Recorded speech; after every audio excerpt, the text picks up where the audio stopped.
Welcome to the Namen Pod, where we talk relevant and interesting basketball topics. Feel free to hit the subscribe button and leave a like or a comment on your favorite topic today. Without further ado, let's jump right into it. So, I want to start it off. I made a whole timeline of like the wildest event in the NBA this year, because I'm not gonna lie, this year might have been the craziest year so far that at least I've ever seen. So it starts off, October 7th. A report came out that there was a disagreement in the Warriors' practice between Jordan Poole and Draymond, but nobody knew the severity of it until a few hours later, when then somebody from within the Warriors organization leaked a video to TMZ of Draymond Green basically sucker punching Jordan Poole. And I feel like that kind of sparked all the craziness in the NBA this year. After that, we had November 1st. The Brooklyn Nets decided they were going to part ways with Steve Nash after a 1-5 start, after a loss to the Chicago Bulls. And then they eventually hired on Jamie, what the fuck? They eventually hired on Jack Vaughn. I don't know. In my nose, bro, it says Jamie on some dumb shit. Like my fucking autocorrect. Yeah. And then December 9th, it would seem like a normal matchup between the Phoenix Suns and the New Orleans Pelicans would end in an 11 win for the Pels, which at the end of the game, Zion Williamson decided to throw down a windmill dunk up 9, causing the Suns to act fake tough per usual and confront everyone else except Zion. Even go after the Pelicans training staff over Zion. Zion too big. They didn't want to mess with him. Facts. They was scared as fuck, bro. They just wanted to seem tough. Man, I saw that man campaign trying to look tough, bro. He ain't tough. Yeah, he the fakest tough dude on the team. To be honest. And then December 25th, the Warriors faced off against the Grizzlies for a Christmas Day matchup. And it wasn't a spark to the rivalry, but it kind of sparked it back up from what it was in the postseason. And then Klay Thompson dropped 24, and he infamously had the little video of him standing over Dillon Brooks and mocking him while he's on the ground. December 27th, this was more so a crazy thing that happened than more so like a weird thing. The Dallas Mavericks would take on the Knicks in an overtime win for the Mavericks. I think you know exactly what I'm talking about here. Luka with the 60, 20, and 10 game. Oh, yeah. First ever game of anybody doing that. Little did he know it was all downhill from there. But then January 2nd, in an overtime game against the Chicago Bulls, Donovan Mitchell decided he was going to go off for 71. While just another month later, on the 26th of February, Damian Lillard went out and matched that performance with 71 of his own. And then... I keep going. Now you go. I was going to say, Mitchell owns the Poverty Bulls. That's what I was going to say, bro. Fuck you, bro. And then, on January 28th, this is whenever it starts getting really weird, okay? So a post on Reddit by the user, the name of AddMassive6666, would spark a lot of controversy, and it was titled, Memphis Grizzlies scorekeeper posting fraudulent numbers, in which the user would go on to state that Jackson Jr. is so much better at home compared to on the road that he believed the scorekeeper was rigging the blocks and the steals numbers in favor of Jr. to help him have increased odds at Defensive Player of the Year. Now, this eventually sparked investigations in the NBA, and later, just 2 days later, they actually came out and admitted that these were all false, and that they were all just conspiracies, and that they were all fake, and they posted evidence of it being faked. I think that was one of the first times that I've ever heard Reddit having anything to do with the NBA. Because they found that shit on Reddit and shit? Because that shit was big as fuck on Reddit. How do people even come up with that shit, though? Unless you work for, like, the team, I guess, but... Bro, because there was, like, certain there were certain plays, right, where I can't fucking talk. Jaren Jackson Jr. was getting credited like blocks and stuff, but from the angle that you're watching, it doesn't look like he actually blocked it. But whenever you go to like different angles where there's like actual people like on the floor sitting with a camera, you can see it was actually him getting the blocks. Mm-hmm. So that's what that dude was trying to say. So then, only a day later, after that person made the post on Reddit, right? On the 29th of January, after a game between the Grizzlies and the Pacers, John Morant was seen with some of his friends in an SUV, which drove by the Pacers team bus slowly and trained a laser on the Pacers team and staff, which later was confirmed by their security to be "quote unquote" 100% a gun.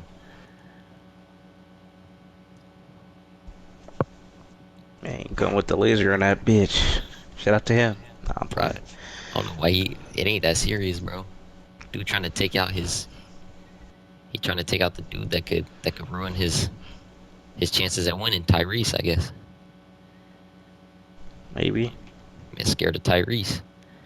So then on February 6th, this was right before the trade deadline, the Mavericks and the Brooklyn Nets agreed to trade Dorian Finney-Smith and Spencer Dinwiddie to Brooklyn for the now controversial Kyrie Irving. And this would eventually spell soon-to-be disaster for the Mavericks. Now, a day later, after that trade goes through, on February 7th, LeBron ends up breaking the all-time scoring record ahead of Kareem Abdul-Jabbar in a game against the Oklahoma City Thunder, which infamously they lost, and Anthony Davis didn't celebrate with LeBron. Yeah, dude was mad they was losing. Mm-hmm. He's sitting on the bench. Everybody talking about he just don't want to get injured again. Damn.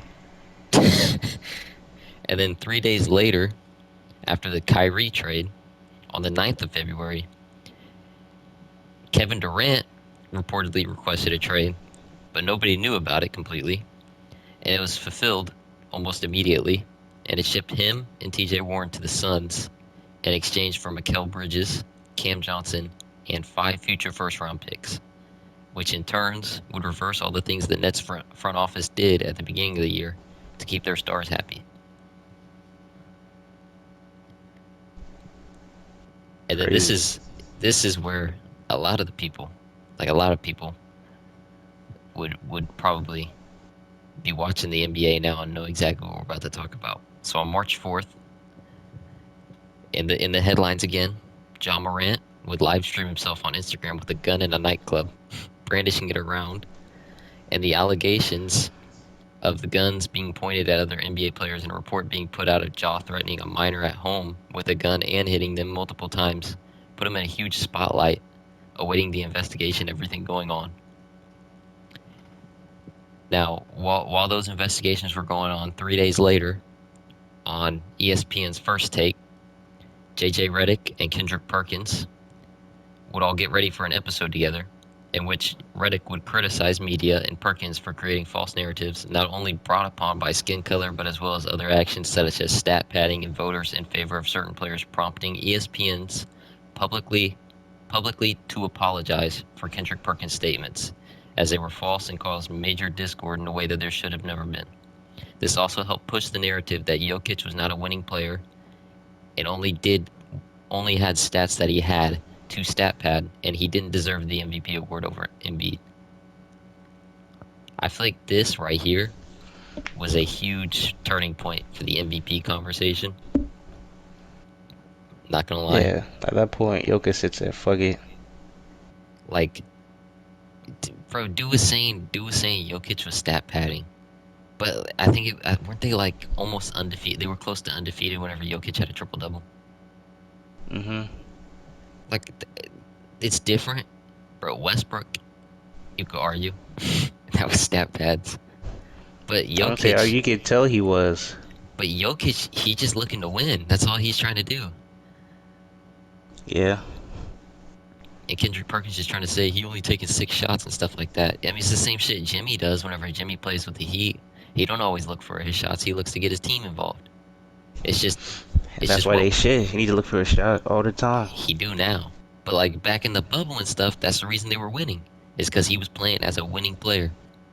That's what Jokic is doing right now. But he gets shit on for it because he ain't putting up 33 points a game like Embiid, who gets like 10 free throws to 15 a night. But March 9th, the Phoenix Suns would get ready to play the Oklahoma City Thunder. But during warm-ups, Kevin Durant would go up for a layup and sprain his ankle in a freak accident, causing him to miss almost 3 weeks of action. Yeah, remember that shit? That shit funny was as so fuck. quick. When you fell. Bro, Cause that like shit what was, happened? Cause you like slow mo, you see his ankle turn. Like damn. that shit was funny as fuck though. I was like, that's crazy. Yeah, So, and then fuck it, that shit happened to Kaminga like 2 days or like the next day or some yeah, shit. exactly. Fucking slippery ass courts, and then just like, bro, if you're 7 foot, you should not be wearing low cut shoes. I'm not gonna lie. Nah. To me, it just depends on your play style. Okay, if you're a big man, you shouldn't be wearing low cut shoes. I'll say that. Just Like AD. depends. To me, it just depends. Like AD should only because he has a history of ankle injuries. But other than that, it doesn't matter to me. You know what I mean? I guess that's true. Or at least wear like ankle braces if you could wear lows. That's what I feel like with like You gotta have AD some sort sometimes. of Like you might as well support. just put some ankle braces on or You something. gotta have some sort of support, because even whenever I'm like hooping at the Y and I'm hooping in low tops, bro, I'd be rolling my ankle. Yeah. Like I couldn't imagine like fast paced NBA, like not having any kind of ankle support. Yeah. And then March 15th, the NBA had finished their investigation of the John Morant incident in the nightclub and ended up suspending him 8 games, as well as having him attend therapy due to his behavioral issues, which he notably ended up leaving the therapy after like 2 days, I think. Like So I 5 days. was it Crazy. 5 days? Yeah, I think so. Bro, I think they say like he went like on the Thursday. I think he was out like that Monday or Tuesday. like, ain't no way he actually got therapy that Shit, they quick. probably didn't even wasn't even open on the weekend. He probably went there Thursday, Friday, then off Monday. Probably. Shit, it probably was just 2 days. And then, it brings us up to just a few nights ago. April 7th, the Mavericks and the Bulls, they play a game to decide the fate of the Mavericks play-in. In which a weird turn of events, the Mavericks decided to play Luka in the first quarter and then sit him, as well as the other 4 starters, and eventually lost the game. Now later it was announced the NBA would be holding an investigation into sitting of those starters, and it's still currently ongoing. But I don't know if you ever saw the video at the end of the game. They You could took tell like they was fucking was 4 dumb tanking. shots, and then it switched the camera to Mark Cuban, and he was laughing, like he was smiling. Like I that don't know shit. about the Cuban shit, but like you could tell Yeah, he was trying to lose at yeah. least. They turned the camera to him, and at first he looks frustrated, but then he like picks up his head and he's smirking, like he knows what he's doing. But then we go to, what is it? Just 2 nights ago? Yeah, just 2 nights ago. The Clippers. They were also playing for, I think it was to clinch the playoff seeding. Correct, or am I wrong? For this fifth spot. That's Yeah. what I thought. Okay. So Mason Plumlee and Bones Highland would get into it on the bench, and Bones Highland got in Mason Plumlee's face, and I think he pushed him, but like Bones Highland went backwards instead of Mason Plumlee. That one wasn't as bad as the second situation though. The same day, between the Minnesota Timberwolves, 2 players, Kyle Anderson and Rudy Gobert. It started with Kyle Anderson telling him to get a fucking block. So Gobert said, "Why don't you grab a fucking rebound?" Which escalated after Anderson called him a fucking bitch. So Gobert stood up and punched him in the face. Well, not even in the face. It was more so like the chest area. But then he basically ran away. Like nobody was holding Gobert back. I'm not gonna lie. Gobert basically ran himself away from it, and then he was ejected. while Anderson kept playing. They actually ended up winning the game only because of Anthony Edwards, to be honest. But now he's suspended for the play-in game. And then while that was happening, Jaden McDaniels was frustrated and punched a wall and broke his hand. Yeah, I don't know why he did that. Goofy. Last game of the year, you want to do that? Like, come on, dude. Exactly. But I'm trying to think. I don't think I'm missing anything. I don't know if you remember anything notable that I'm missing out on.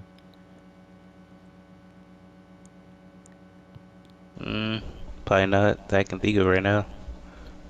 Because that's like the only main things that really happened this year. But it was all kind of crazy stuff that happened this year. Like it seemed like day after day after day there was something new coming out. Unless you want to talk about like Ben Simmons being dog shit. I thought about talking about Ben Simmons and the fact that he didn't score double digits, I think, for a straight month whenever he first came back. His teammates even have to tell him to shoot the ball. I mean, that makes sense though. This man, Udonis Haslem, scored more points than him in his last game than Ben Simmons scored the whole year. Yeah. That's sad, bro. I mean, nah, not really. To me, at least. Like, Simmons ain't known as a scorer anyway. Then has him his last game. Still. They don't need to win or lose. It's just a meaningless game. You can basically put up whatever you wanted. You know what I Tell me mean? Ben Simmons can score 24, though? Just depends, like, they're trying to win. You know what I mean? Even Jock Vaughn was talking about he didn't know what to do with Ben Simmons. Just depends how you look at it. I feel like if you don't get back to his old self, bro, he a lost cause. Cause he don't play big enough to play center. You can't play him at power forward because most of those positions are stretched now, unless you have a stretch big to play with Simmons. So he's kind of standing there, idle, the whole time, and his defense ain't as good as what it was. He just needs to put him in the right system. It's just like a Draymond type. Shit. But Like if you switch Draymond and Simmons, that'd be kind of tough. Cause Draymond's older and like kind of injury prone. Even though Ben Simmons is too, but I'd rather have Simmons. Add some size, athleticism, do so the same kind of stuff. You think Ben Simmons is better than Draymond? Yeah. All right. Draymond's on the decline, bro. He's like 32. Yeah, he is. He about to make, I think he has like a player option for like 20 some, like close to 30 mil. He picking that shit up for sure. Hey, I'm not gonna lie, bro. I was at the doctor's today, fucking waiting to get blood drawn, and I was watching. I was on TikTok just scrolling through. Somebody had a whole TikTok. I'm gonna put this in the video too. Somebody had a whole TikTok. They put like the 6 goofiest bags in the NBA, bro. One of them was fucking Draymond. This man threw 3 passes off Klay Thompson's fucking forehead, bro. Like a hard ass passes. And then Ben Simmons was on it too, and so was Gobert. But, bro, some of them bitches were crazy. And then Drummond was on it too. Shout out Drummond. Drummond his ass, bro. I don't know what you like, bro. I'm guessing that Euro step airball on that shit. Yep. I couldn't even, like, I could do that shit, bro. Like, that shit's not even hard. I don't know what the fuck wrong Bro, with him. Euro step over a dude that's 6 foot too. Bro, I think Levine was behind him on that play too, and Levine just looked disappointed, man. I'm not surprised. He did that shit. He caught his own pass. Like, come on, bro. Bro. Goofy. I figured this episode of the podcast we want to talk about, the playoffs until we actually see the seeding. We could talk about the plan if you wanted to, or we could leave it there and have it be a short podcast. You say what? I said I figured we wouldn't talk completely about the playoffs until, after the playing games. But if you wanted to, we could talk about the playing games. I don't know if you just want to save that, or if you want this to be a short podcast, or what you want to do. We can talk about it. It don't matter about the plan. All right. So we'll go with the games that's gonna happen tonight. So we got the Hawks and the Heat. What you got there? I feel like it could go either way, but it's probably the Heat. Cause I saw Butler say he's gonna do whatever it takes to win this game. So I was Yeah, like, I heard that too. plus Whenever like I the hear rumor him, about Trey Young talking about anybody's tradable. I don't know how that's gonna work for him today. So but knowing Jimmy, if he said he's gonna go out, he gonna go out. So should did the whole season. Maybe they'd be a top 6 team. should have. He Shit, he ain't would have built been like dog that. tired. He would have been dog tired come playoff. Playoff Jimmy's a different man though. If you make it, maybe. I don't know. Yeah, I got the Heat winning that. I think it's gonna be a little bit tighter contest just because I'm not gonna lie. Until the Hawks played the Bulls, I didn't realize how deep their team is. I don't understand why they're losing so much because their team is deep. I feel like it's the play style they do. Because they got Like it's kind of like I guess Westbrook, like he just dominating the. I guess or Luka like dominating the ball, taking like contested shots, if the Hawks not really active off ball. if the Hawks played team basketball, they could legit be a top 4 seed. Like if Yeah. everybody just shared the ball. Because I mean, Clint Capella, you obviously don't want to give the ball unless he's a lob threat. I mean, but you could just use him as a lob threat. That's fine. He grabs the board, he gets you lobs. That's all he needs to do. DeJounte Murray, he can handle the ball. He proved that at San Antonio. John Collins, he kind of iffy sometimes. Sometimes that man wants to go off. Sometimes he don't. Trey Young, he's I still, think that's mostly because of Trey. yeah. Trey Young, I mean, he's good, but he don't need the ball as much as he does. He could be like if he could learn to play off ball, he could be a really good spot up shooter too, because he's just a good shooter in general. Yeah, if you watch some like Curry tape, you could probably do something. Exactly. And then DeAndre Hunter's good too. That man's good defensively too. You got Bogdan Bogdanovic on the bench, Onyeka Okongwu. You got AJ Griffin, Sadiq Bey. Sadiq Bey tough as fuck. Yeah. And you got Jalen Johnson. Jalen Johnson, 6'9", dude is long as fuck, athletic. They gave him the Cam Reddish treatment, so They really are. Like, I that's don't what happens. Like when understand you it. have too many talented dudes, so But they could really do something with that if they just had. Like, I feel like part of it's the coach. Like, if they had the right coach. nah. Oh, didn't they get a new coach actually? Yeah, they got Quinn Snyder. That's what I thought. Quinn Snyder would probably be able to turn something around with them. It's just Trey Young, to be honest. It really is. 2-ball dominant. Like people talking about how he leads the league in like total assist and like top 5 in like total points, but like you don't need to do all that. Yeah, exactly. The reason he does that is because he always has the ball. He's the only one I see whenever. Bro, If his he's not usage rate passing, gotta he's be out shooting. the If roof, man. he's not shooting, he's passing. Like I'd rather have DeJounte Murray dominating the ball over Trey Young, to be honest. yeah, it just depends. Now we could talk about Circumstances. the Lakers and the Timberwolves game. This one's gonna be interesting now, since there's no Gobert, no McDaniels, Nas Reed's not gonna be in. Karl Anthony Towns is questionable. Like the whole weight of this game, if Towns don't play, is really gonna be on Edwards and Conley. I feel like they can make it happen. Edwards especially. Because the Lakers always play down in competition. Like playing against the Jazz, tanking Jazz. It was close. Who else did Edwards they is play? tough as fuck though. They play somebody else. They play like tanking teams, and they struggling. So like, I don't know how to feel. Yeah, I mean the Timberwolves have already beat them once this year, but it's gonna be a little bit different now. Yeah, But just depends. I feel like if Towns play, they could easily, not easy, but they could win that. Towns could But drag then- AD out the paint, open the paint up, Yeah, because they don't be playing Mo Bamba for some reason. Yeah, I be seeing Lakers fans mad about that on Twitter. I don't know why they don't play him.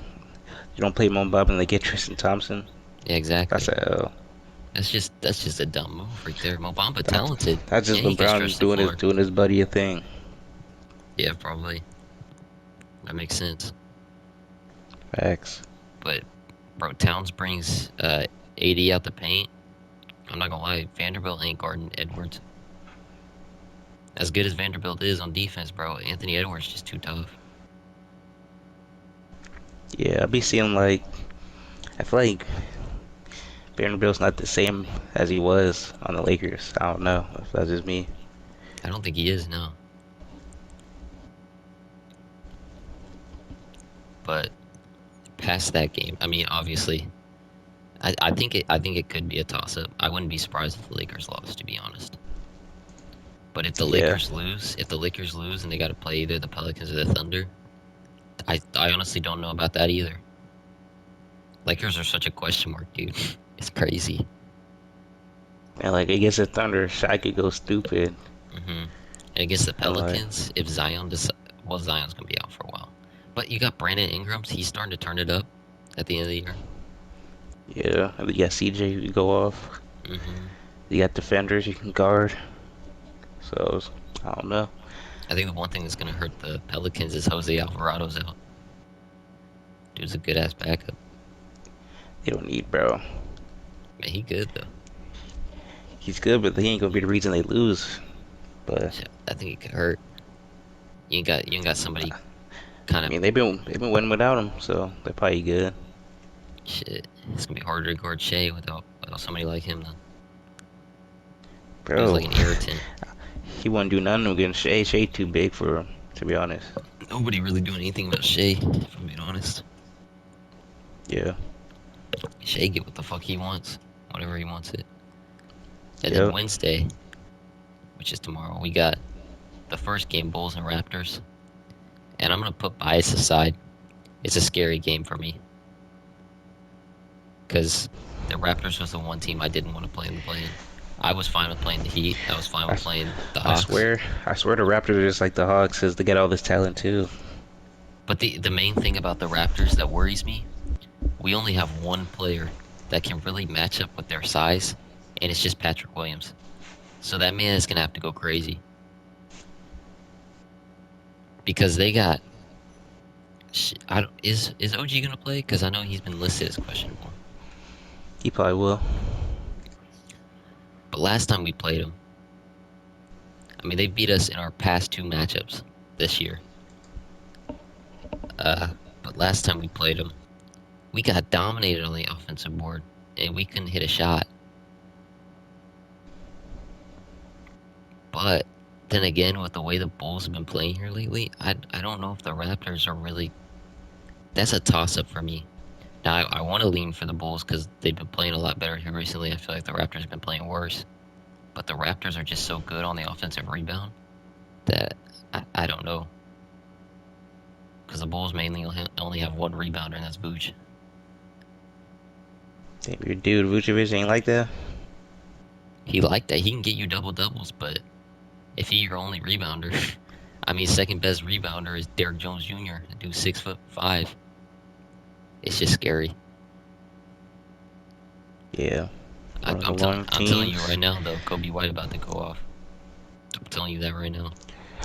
How many points? Shit, at least 19. Huh? You see that tough ass move he did on Embiid whenever we were playing the Sixers? Nah. Had him beat on the ground. Damn. Fucking love that man, bro. And then you got the Thunder and the Pelicans. See that game? We were just talking about it a little bit. They've split the series in the regular season. That one's honestly a toss-up for me too. A lot of these playing games are really toss-ups. Yeah, I think it Like, is. except for the Heat and the Hawks, because I honestly think Jimmy's just gonna be able to will his team to a win. Yeah. Plus, I feel like the OKC game is a toss-up, but I'm leaning towards the Pelicans more Yeah, because they have more threats. If that makes sense. They do. The Thunder, you really only got You got Shea and you got Giddy. Yeah, Williams. Yeah, Williams. I mean, Williams like a consistent 14. Yeah. But like even Lou Dort hasn't been playing that good this year. A lot of people were high on Lou Dort. I'm just like, he's all right. Good on defense, just the offense you gotta work on. But I feel like these next two playing games are gonna be really well. These next four are gonna be really fucking good. Yeah, hopefully. It's what the league wanted, so. What I'm really hoping. Okay, I'm gonna tell you exactly how the Bulls and the Raptors will play out though.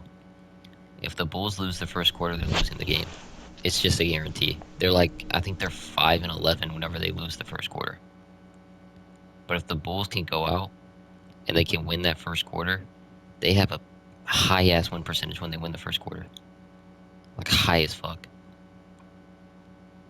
So what the Bulls need to do is they need to go out and they need to dominate early in order to even have a chance. So if they don't, they're gonna lose. Yes, I'm telling you that right now. Because the thing with the Bulls, and I'll tell you that because I've been watching all their games this year, they play better when everybody is confident. So if they lose the first quarter, it seems like all of their confidence is already drained. So just losing confidence off the first quarter. Yes, I'm telling you. Like, That's kinda especially their sad. younger guys, like Io, Kobe, and Patrick, they all play with confidence. Especially Kobe. That man Kobe, bro, if he sees the first couple of shots going down, that man can ring out 1 for 8 and the next few shots he's still gonna keep shooting. That man plays with so much confidence. But Patrick pisses me off. Dude got so much potential. He'll get an open corner three and be scared to shoot it, even though he's shooting like 40-something% from three. Like just let the fucking ball fly, man. Like it's like he's scared He's to in shoot. his head. But the thing is, whenever DeMar and Levine don't play, this man Patrick go off for over 20. I don't understand it. Maybe they need to make him the third option and let Vucevic get the scraps or something. Bro, what they need to do, what he really needs to do is he needs to just be more aggressive, and the Bulls need to play more downhill. I don't know why especially against the Raptors, because the Raptors they get set, they're big, they're long, they can play defense. You can't let the Raptors get set on defense. Yeah. So it'll be interesting, but yeah, I guess we'll just see. We could talk about after these games, we could always just talk about the way the games went, and then like on the next pod, we could talk about the way that these games went, and then talk about the The playoffs. matchups. Yeah, Yeah. but I think for now, we could end it on that. I think that was pretty good. I bet.